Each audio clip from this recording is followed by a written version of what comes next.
और कैसी लगी ये जगह?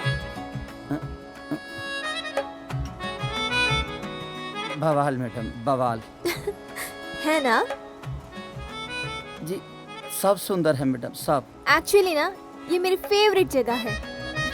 ये पानी, ये समंदर और यहाँ के पेड़ कितने अच्छे हैं, देखो।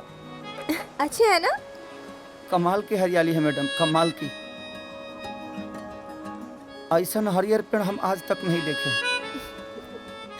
और ये बादल, ये आसमान। अच्छा है ना? हम्म, अच्छा है ना? जी जी, घाटा ना, घाटा बहुत अच्छा है। घाटा? सब बादल बहुत अच्छा है मैडम जी। घाटा को बादल बोलते हैं, बादल को घाटा। ओह। जी। हम्म,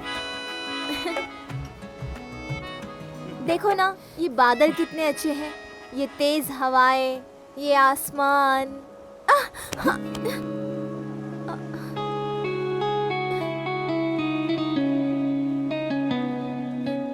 सॉरी, बैलेंस बिगड़ गया। कोई बात ना।